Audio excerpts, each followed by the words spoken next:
mo na. Oh. What is up mga kapulutan? This is our day 1 in Thailand. Gaya ng sabi ko, isi-share ko sa inyo lahat ng kinain natin. Alright.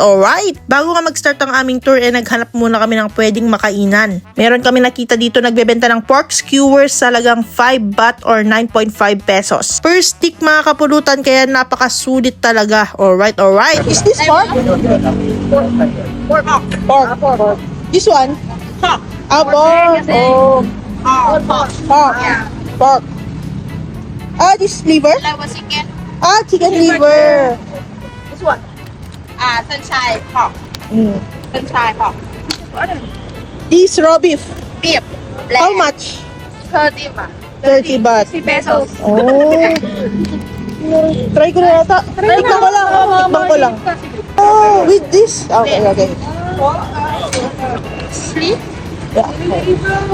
Okay. And sticky like. Sticky. No.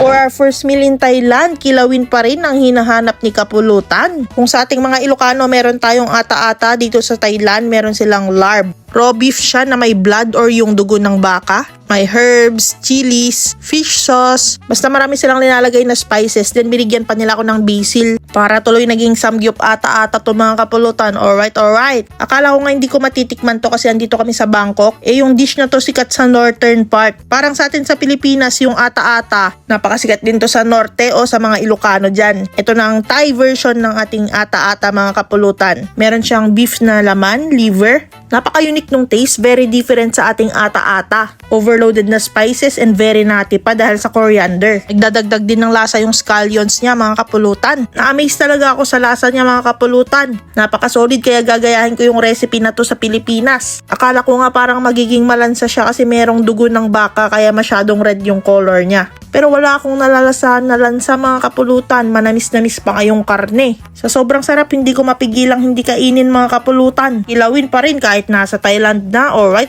Syempre hindi rin natin papalagpasin yung kanilang Thai style pork barbecue. Alright.